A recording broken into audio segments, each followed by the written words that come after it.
Hard Hat's all about showing up to play hard, doing what it takes to win. If you want to cement legacy, win another. He's your third center. You don't want to pump him up too much, but it's hard not to. This is maybe the most I've ever agreed with you.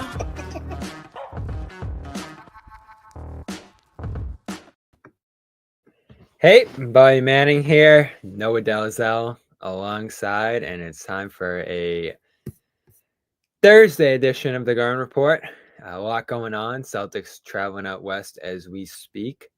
And today, Noah, Celtics sold for $6 billion. It's what they wanted. It's not exactly who many would have predicted in Bill Chisholm. And we have Steve Pagliuca not too happy on Twitter. So John and I discussed it earlier. You guys can go check that out. We had a good discussion about it after it happened. I want to get Noah's thoughts. And obviously, we don't know this guy too well, Noah. We don't know his intentions. The latest we have here is from comments to ESPN, affirming the job that Wick and Joe and Brad have done, and sounds like wanting to keep things on course in that sense. So not a surprise to me that there's not going to be groundbreaking change under Bill, but everyone's going to be watching this summer to see what they do from a money standpoint, and that's what's going to be hard to predict right now. Yeah, I think the reality is that this was going to be complicated, whether they kept the current team, whether they sold it.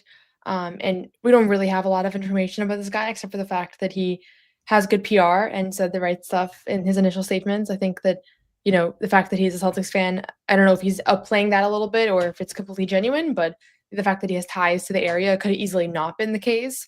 And I think early on, people had concerns that it was going to have no roots at all in the community. So I think that's a good sign that he has that historical background. But I think all anybody really cares about is he going to foot the bill?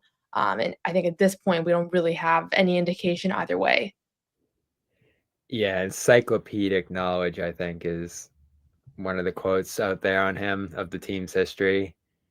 They definitely laid it on in terms of his fandom, and he's going to move out here, and he's going to be just a Celtics super fan. And Wick was hyping that up too in a lot of his comments here. To me, that's interesting because it almost feels like they need to sell him here to the fans, to everybody who's wondering what he's going to do with the team. And there's just been so many ownership changes. I was talking to John about this earlier, that have come with massive changes, almost always owner instructed, it feels like, whether it's Minnesota moving for Rudy Gobert right after their sale, and Kevin Durant in Phoenix, and then not too far after Mark Cuban sells the Mavericks, they're trading Luka Doncic. So I'm not anticipating something that massive happening here in the near future, but it is a reminder that once the ownership changes hands here, and I know Wick says that he's going to be staying on for some amount of time here, it's going to be the guy writing the checks who makes the final decision on what changes will happen here in the near future. Yeah, that's why, it's like, as much as it's not the most exciting thing to think about, like it does have implications, like you said, in the last few years in particular. Like you can see how the ownership changes actually impact teams. I'm sure the players are all wondering as well, because ultimately beyond this year, like their fate is kind of in this, in the ownership group's hands. And I don't know exactly.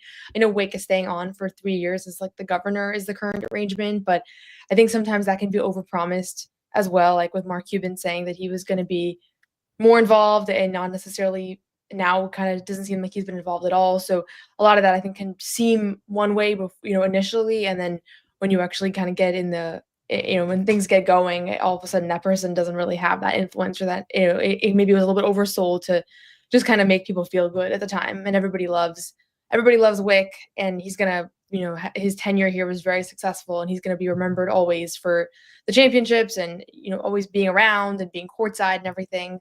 And I think people probably would have been happiest if it was Steve Pagliuca, just out of the sheer reason, like people are familiar with him. There's that continuity. You're less likely to think that there's going to be any drastic changes in any way. But we don't know what that would have looked like either, right? Like, even Wick, we don't know what that would have looked like. Everybody's been talking about how this team's going to be incredibly expensive to keep together. Like that was going to be a factor regardless of who was at the helm. Yeah, and it's almost less likely, and given that Wick made the move to sell here and his dad, and however that went down, that they weren't going to be able to keep that team together here. So if they can now, in this case, because of the new arrangement, and Wick gets to be the face of it, and the guys behind the scenes are actually paying for this thing, at least for one more year, which I think is probably feasibly the only amount of time longer that you can stretch this thing on, everyone will be thrilled about that. But the alternative was Pagliuca. Would that have been better? It's tough to say, but he's known. Yeah, I would have picked him like just Hammers off on the of the phone. very limited knowledge that we have. I would have picked him because I think he gives the players, the Brad Stevens, everybody continuity. Like you don't have to worry about anything big changing, even though he might still trade away key pieces because like that might be inevitable anyways. But I think probably if you polled internally in the organization, people I would guess would rather have Steve Pagliuca than anybody new that's coming from a completely different background that you have no idea what kind of imprint they're going to want to have. Yeah, and in his statement, pointing to them having the funding, them having the full guarantee, not being hamstrung by private equity money and stuff like that. So some really ominous stuff in Peg's statement here about should have been us, shouldn't have been this guy.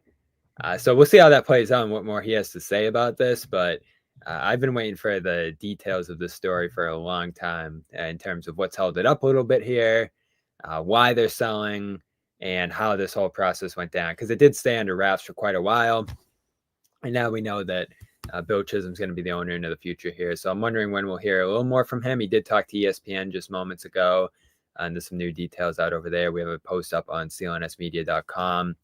As I said this morning, Celtics employees got an email today that Bill Chisholm will be taking over, and that's immediate. The majority shares changing hands now, and then the full sale happens by 2028, which Wick said many times, including us, that he's going to be on board for it throughout. So I'll be interested to see how that takes shape and just what happens this summer. And that, as you said, no, it was always going to be interesting here anyway.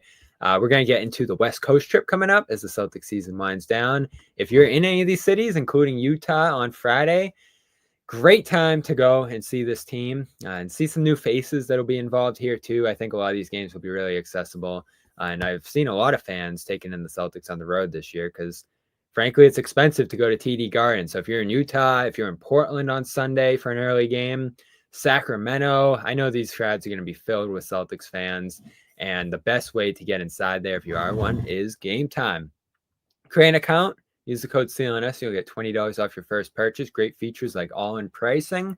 That lets you know exactly what you're going to pay up front, as well as the panoramic views of your seats. And that's always good. Baseball's coming up here. Fenway, it gets a little funky with the poles and stuff being in your way. The panoramic feature view of your seat is so crucial to make sure you know you're going to be in a good spot with a good view at these games, as well as concerts and events. Unfamiliar arenas, I think that's really useful for as well. So again, use the code CLNS, get $20 off your first purchase. Terms apply over at the Game Time app. What time is it? Game time. So this trip, Noah, we will have remote coverage of tomorrow's game, a late one against Utah. Utah, now the worst team in the league, which snuck up on me. And they had been losing a lot of games when they came into TD Garden last week, and Celtics took care of them. It was a close game, competitive game, but the Jazz are on that tanking trajectory right now, as are a lot of the teams on this trip. Portland, again, competitive. Celtics sat a lot of guys for that game a week or two ago now. That's the front end of a back-to-back, as well as the Kings on the back half of that one, who are, again, still competitive, but Sabonis is out now. No more Fox there. They're probably not a playoff team either at this point. And then a flailing Phoenix team, a Spurs team without Victor Wembanyama and De'Aaron Fox. So you're talking about 4 or 5 games here that are going to be probably rest nights for the Celtics and manageable opponents that they probably can win without their core starters here. So that's what I'm going to be looking for here. I don't think we have the injury report yet for tomorrow, but I'm thinking there'll be 1 to 2 starters out in pretty much all of these games. Yeah, I would guess so. I think there's no reason, even though Cleveland's lost 3 in a row, they still have a 6-game lead in the standings, and it's pretty much out of reach. Although it does make you think, maybe you go back and look at some of those games that you dropped during that stretch and wonder if there was a way to make a push for the number 1 seed. For a while, I didn't even think it was on the table. But I think, they're going to prioritize rest, even though they're not necessarily going to say that.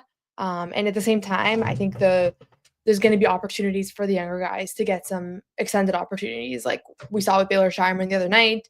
We saw, Derek and Pritchard have their moments. We saw Sam Hauser had his moment in the most recent homestand.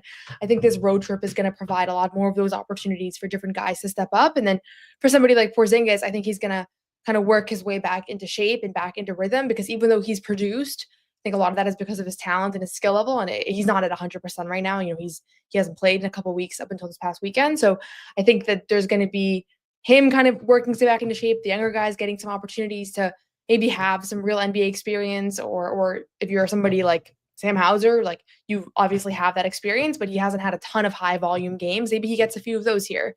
So there's different things that you can get, but I think the biggest thing that I'll be watching for is just, are they doing the little things that contribute to winning that they did last year during this time? Because March last year was also meaningless basketball, and they were still winning games.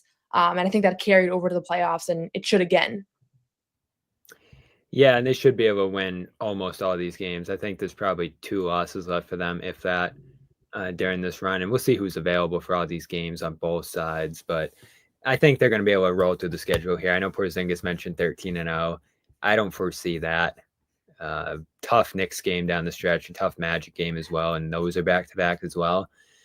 So there'll definitely be a handful of losses left here, but even down multiple players, even down on a West Coast trip that's just massive right here until the end of March. I can't believe how long they're about to be gone here. They should be able to mostly take care of business. I would say 5-1 on this trip at worst, just given who they're playing here. But complicated stretch, couple back-to-backs. Could be some unexpected difficulties here. But the one thing I'm looking for, and we'll get into the 5 biggest questions we have left for the team going into the playoffs here. I guess I'll throw this one out here as an honorable mention for this trip specifically. We talked about the other night. Is that Baylor Shireman night just a blip, or could that be the start of something that actually matters this year? We still need to see Walsh down the stretch here, and it feels like those two are a little interchangeable, or if you see one, you're not going to see the other, and they're sort of going back and forth based on matchups with those guys. The Keita thing, which we've talked about, where he was so effective early in the year and consistent and reliable, and Joe continues to talk up the ceilings there. We have a high bar for this guy. He's trying to get him minutes every night too, it feels like, even playing him alongside Cornette.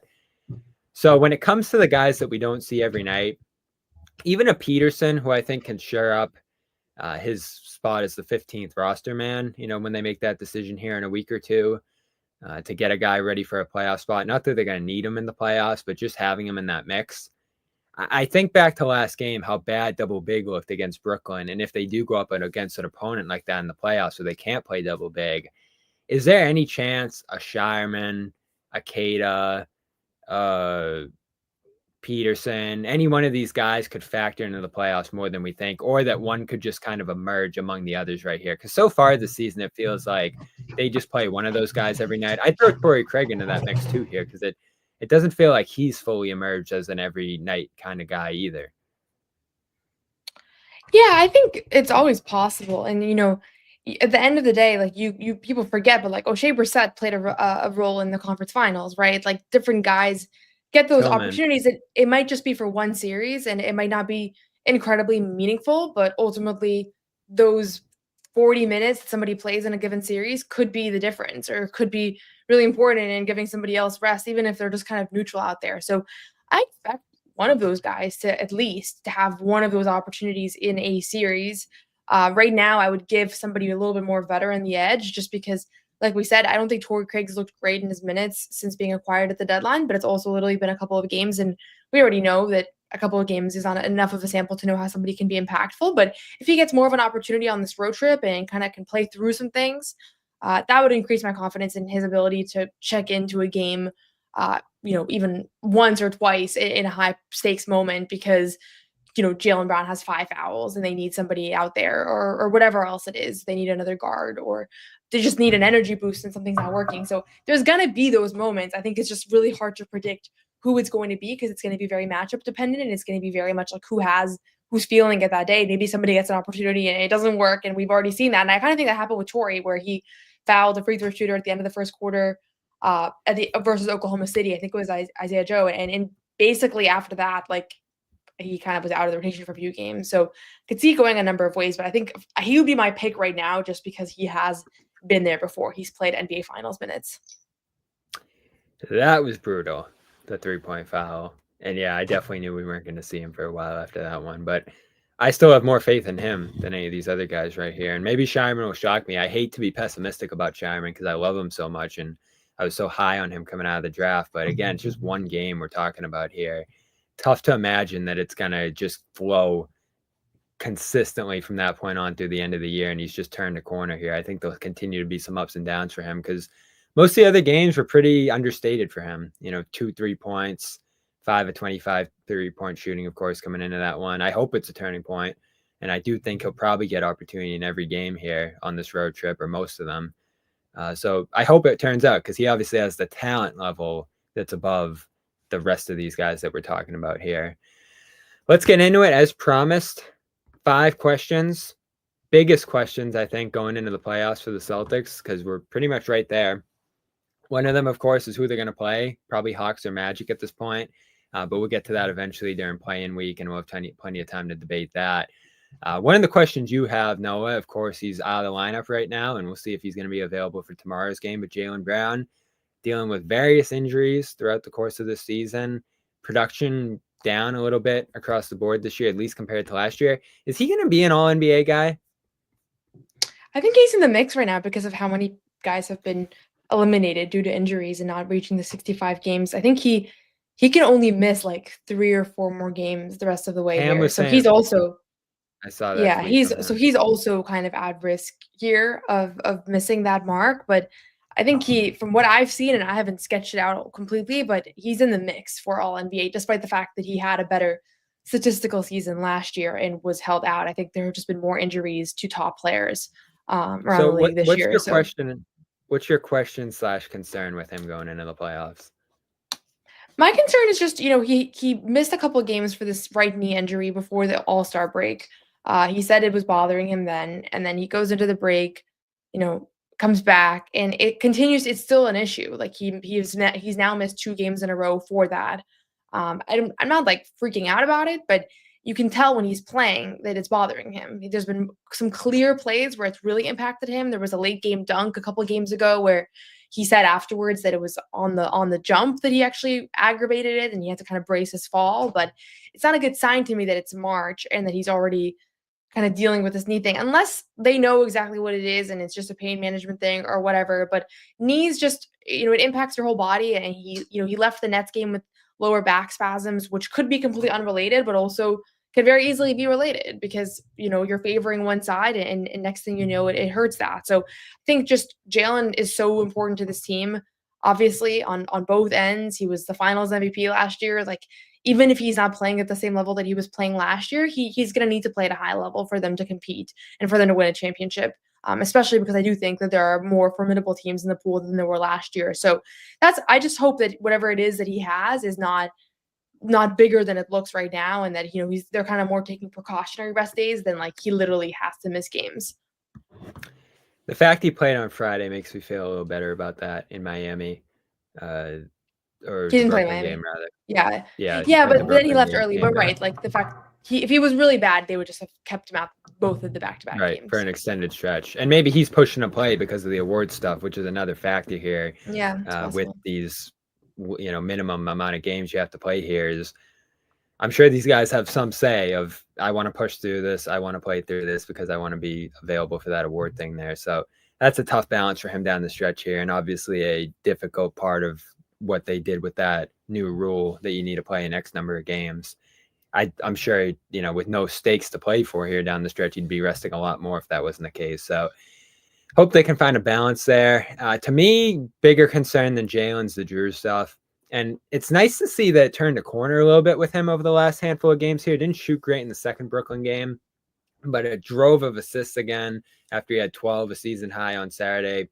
And man point at the start of the fourth quarter, which I think is another discussion to have there. I've been talking about all year is the rotations and who's on the floor at the start of the fourth, who's playing the full first quarter, who's playing the full third between all those guys. But regardless, when Tatum's off the floor at the beginning of the fourth, And whether it's Jalen out there or neither of them out there, as we saw on Saturday, what can the Celtics do? On Friday, it was without Tatum available out there and Brown out of that game, Derek White taking over the start of that fourth quarter.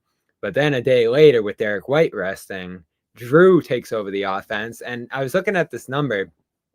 He's running like 1 pick and roll a game this year, Drew.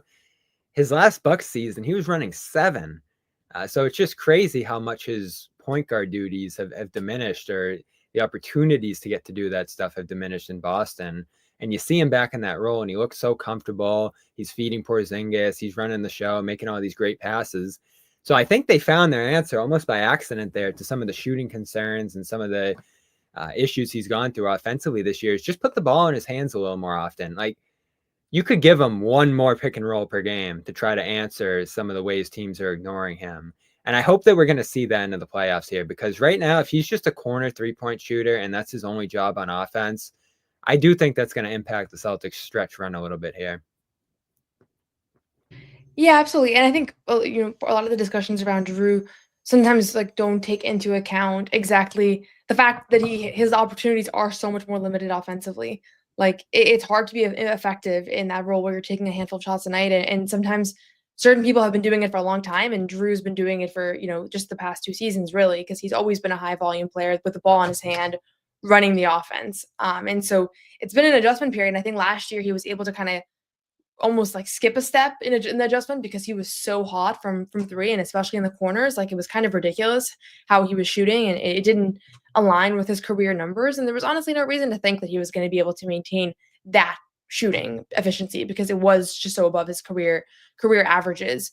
But I think, yeah, they're seeing something that's working in certain doses. And I've talked about this before, but the biggest reason I'm a proponent of Drew being aggressive offensively is because I think it has an impact on the Celtics defense. I think it has an impact on the Celtics, defense after the fact, because the player that's guarding him is typically usually one of the opposing team's best players. And so you're now tiring out Tyler Hero, you're tiring out Donovan Mitchell.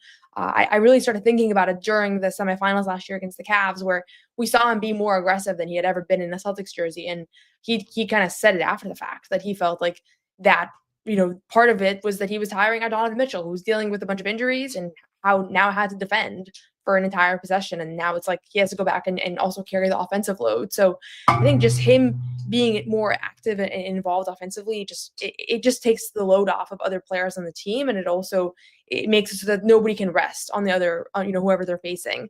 And so, yeah, I like seeing it. I don't know how much we're going to see it in the postseason when everybody's healthy, but it's a good reminder for him and for his teammates and for everybody else. And Derek said in Miami, like, we could do a better job of finding him, and we could do a better job of playing through him. So I think it's something that sometimes when he has those games, it's a reminder to everybody else that they have another weapon there that sometimes is used as more of a role player.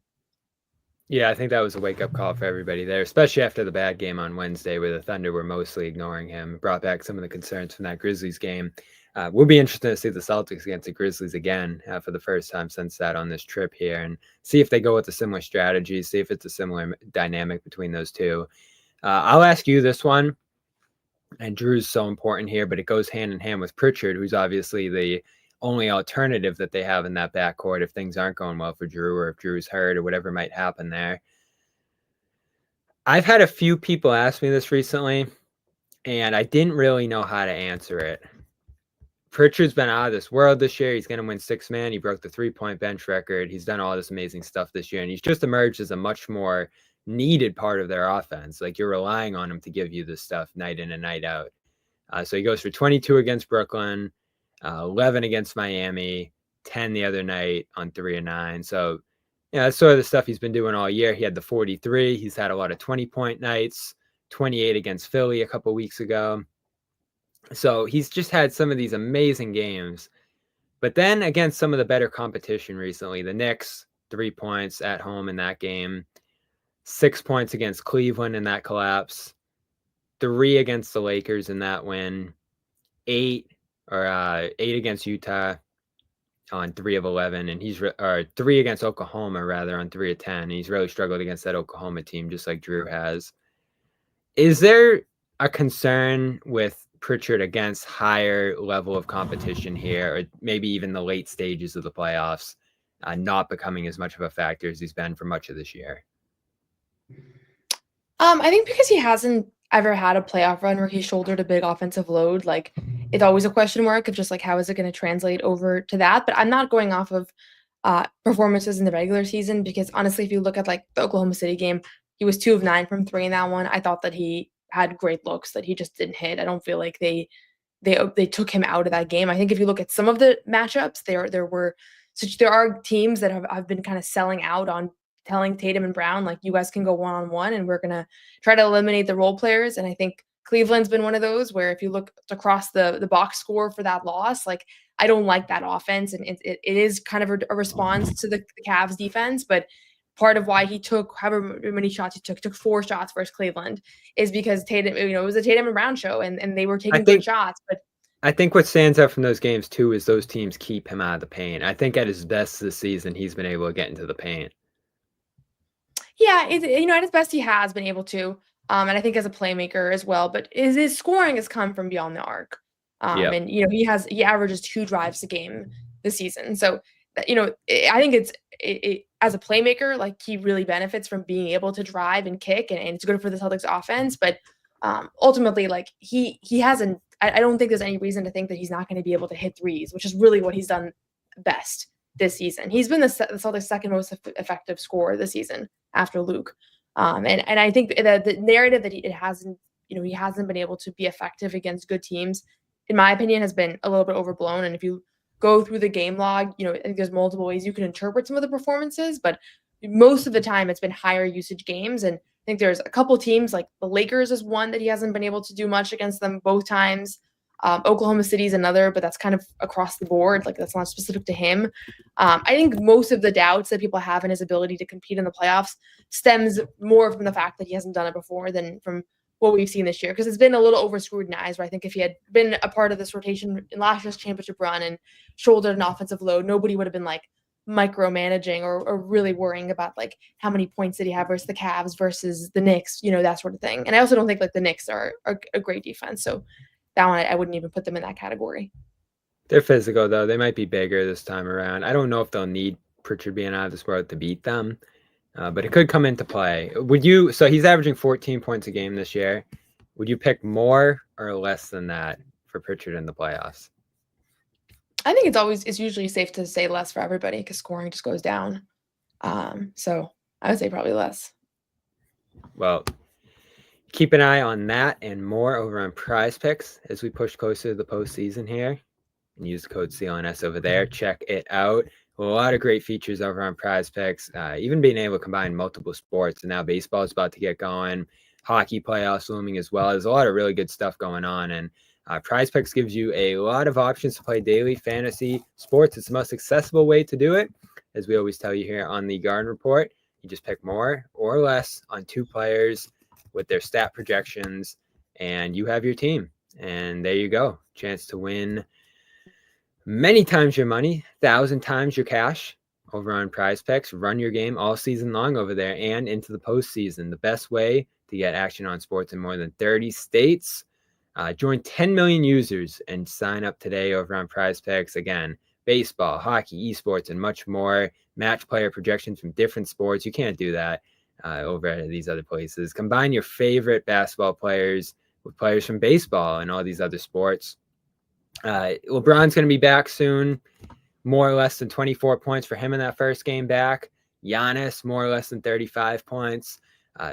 Answer questions like that with your friends every night over on Prize Picks. Again, the best way to win real money this basketball season. Which players are going to go off, which ones aren't.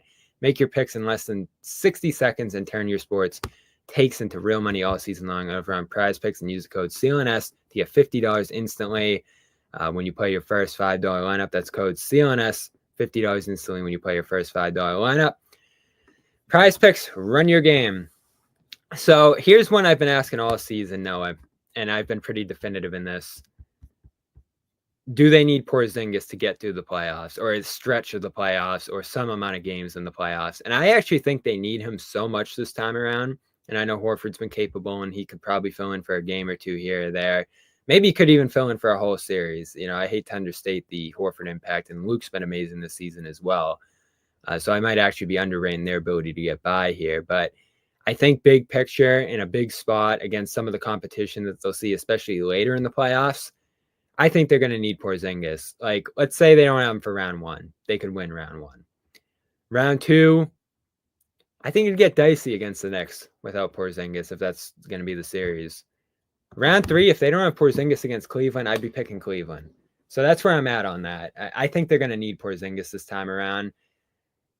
I guess the question is he going to be there for the whole playoffs with what we've seen from him injury-wise and the illness and everything else that's gone on with him this year? I think it's always a question with him, but can they get by without him is the other half of that question.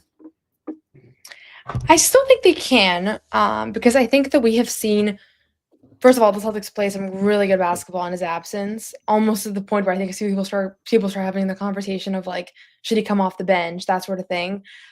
So I think they can, but their margin of error is slimmer, and he can be a little bit of a cheat code for opposing teams. Like he can score in bunches, he can impact the rim. Like, so to me, it's more like they are going to have to be more perfect if he misses substantial time, and that's kind of an obvious answer. But I still don't think that they are out of, that they can't contend for championship without him. Right now, I don't have any reason to think that he's not going to be available, except for the fact that he has a spotty track record. But he's not nursing any particular injuries right now. He actually, like, for better or worse, he's rested a couple weeks here, so he's going to have somewhat fresh legs heading into the postseason. So not as quite as confident as I was last year heading into the playoffs, where I was basically every series I was like, I don't think they actually need him to win. But I have so much faith in how Al Horford's been playing this year, and I think I would not have guessed at this. If you'd asked me before the year, how are you going to feel about Al Horford in March? I feel a lot better about him than I thought I would. So I still think that group without Porzingis has enough in the tank to beat anybody. Last one generally here. Given what we've seen from Hauser, some ups and downs this year, Kornet, I think, does he last into the deep stages of the playoffs with his impact and against every matchup? I think that's a real question, despite him just being enormously consistent this year. And then the bench tailing off a little bit after that in terms of productivity this year. Is there enough depth here on the Celtics team to complete a deep playoff run again?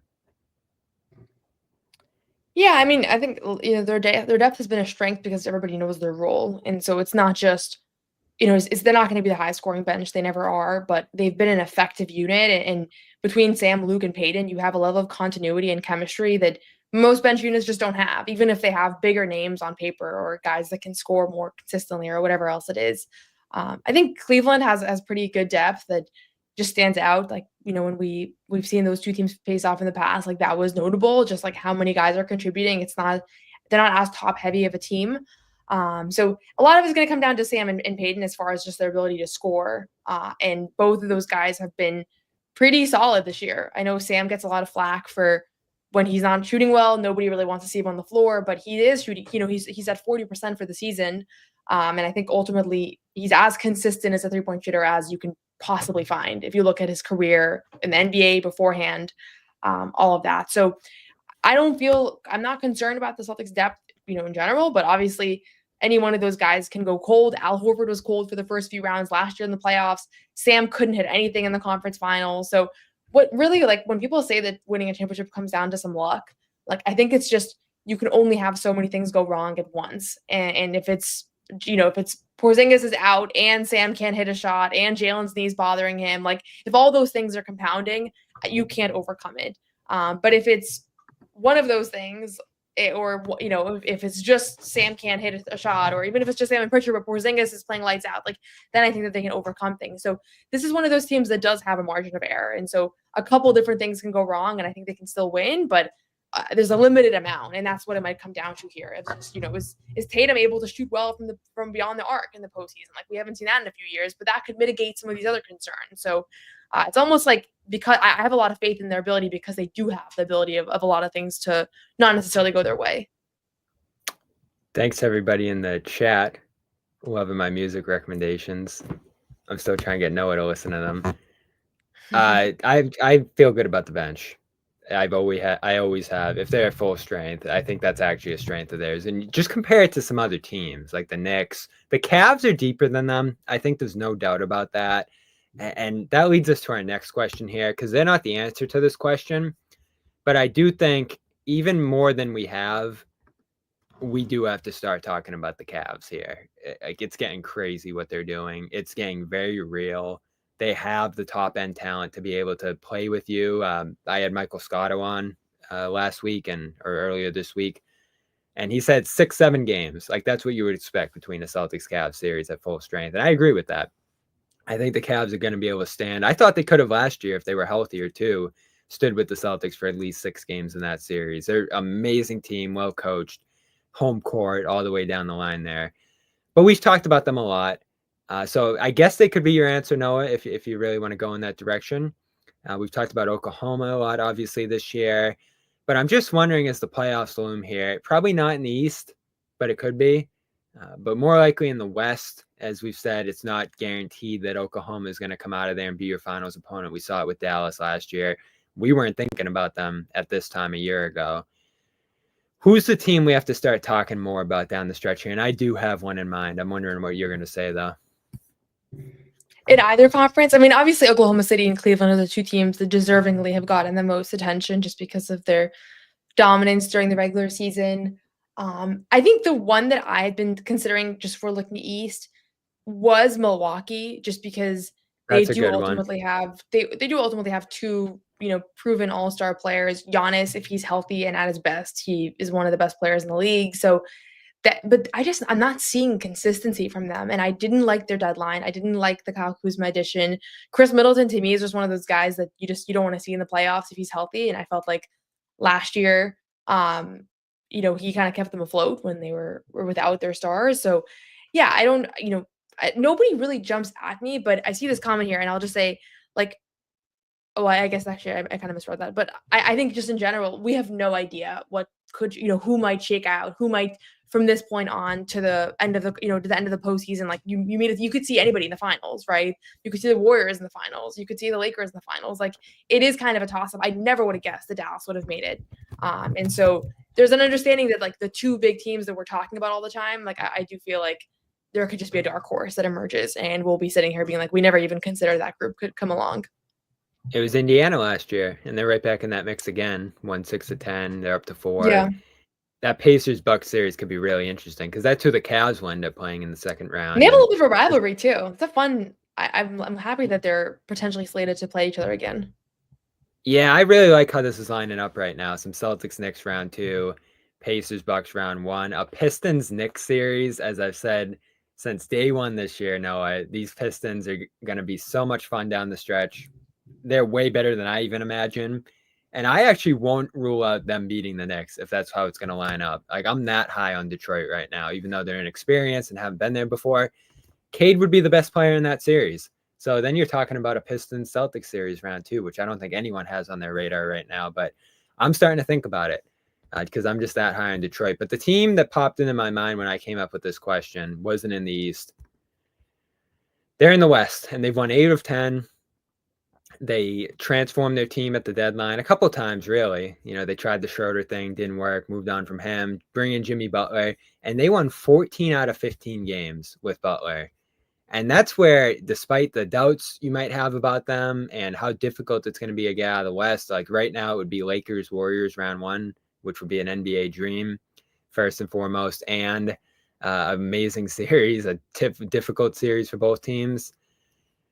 I'm starting to believe in what the Warriors are doing a little bit here, just because you have Curry, and if Curry's believing in what's going on there and motivated, and they feel like him and Draymond can go on one last run here alongside Jimmy Butler. I mean, very few would have expected that 2022 run. And what concerns me with them is the roster around that 3. There's a lot of players on that roster, and I know you're not big on Kuminga, Noah. You go down the line on this roster, there's a lot of guys that you have to have some skepticism about. Buddy Hield, it feels like he tails off into every postseason. Quentin Post, who they're playing a ton as a rookie. Moses Moody, I've never been super high on either. But you do also have the Gary Paytons of the world. Podziemski, I like. Looney's been there for the championship. So there is this mix of guys who have been through this, and then at least intriguing young players, along with Jimmy Butler, who is one of the best playoff performers of this generation. And he seems to know when to turn it on too at the right time. I'm glad Butler ended up there. I thought that was the best fit for him. I think we're underrating a little bit just how good they've been since he arrived. And between Kerr and just all the fabric of all this winning they've done over these years, maybe it's just because I want this series now and how great it would be, Celtics versus Butler, Celtics versus Warriors rematch. But I think for the first time, you can actually seriously start to talk yourself into it a little bit. They have to stay healthy. They have to climb up these standings a little higher. 6 is going to be a hard spot to come out of in a conference. But I do think for the first time, we can start to imagine a Celtics-Warriors finals. Yeah, that'd be, if I had to pick a matchup, that would be the one I would want to see. I think a lot of people would feel that way. And honestly, I forget when Tatum said this, but he said at one point that if he could face anybody, he wants to play that Warriors team. That was like over last year or something like that. I think there's that taste in their mouths from 2022 that is not, it's not going to go away even if they win another title. Like that series is always going to hurt, and maybe beating the Warriors again is like the one thing that could help mitigate that. But I'll say I think you have Jimmy Butler, who we already know what he's capable of, how he's capable of elevating his game. Curry, this kind of speaks for itself. They haven't really faced a lot of good teams since the trade. So like, that's the one thing that's kind of keeping me back. If you look at who they've amassed their wins against, it's a lot of tanking teams, a lot of middle of the road teams. Like they haven't really had a ton of marquee wins with that core. So I think I'd feel a little bit more confident. Yeah, Detroit's okay. But I think that's the one thing that's holding me back, because I don't know how they're going to be able to match up against the league's best teams. But I wouldn't want to play them if I was Oklahoma City. I wouldn't want to play them if I was any of these top teams in the West, because they do have like a certain pedigree that is unique for where they are in the standings. And the team that was losing a bunch of games feels very unrecognizable from the current group. So that would be my pick for who I would want to see. I don't think they're going to make it out of the West. It's hard for me to pick anybody over Oklahoma City when they're right now on pace to have the highest net rating of any team in NBA history. Like, it's just kind of insane what they've done this year with a bunch of different injuries. And part of why I feel so confident Oklahoma is that they have been able to overcome guys being out, whereas Cleveland's been really, really healthy. And if something changes now, it's going to be their first bout of real adversity. But yes, with you on the Warriors being a fun matchup that seems like it has a chance right now, even if it's not the highest chance. She's Noa Dalzell. Want to get back to doing some of these big picture conversations every week here where we can down the stretch and into the playoffs, of course, which is just about a month away. Celtics begin their West Coast trip in Utah tomorrow night. We'll have remote coverage of it starting around midnight tomorrow here on the East Coast. Celtics Jazz.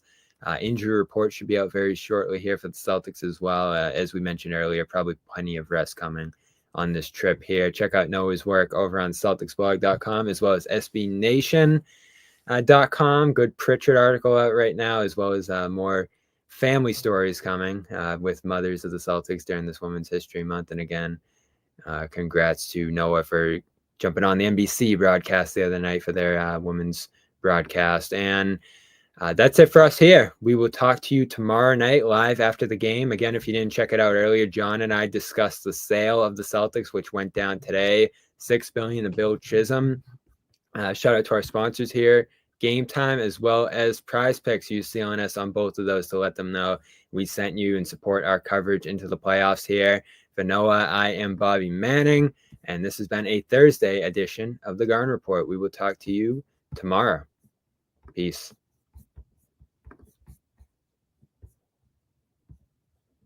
No one's sneaking a vegan brownie by me, I'll tell you that. Okay, you know what, John? We're going to do it. You have to feel that way too, Bobby. I have to feel that way. Let's slide Al over and make Luke your first center. Bobby, we gave you Luke an hour early. We're not going to end this on a damn conversation about Luke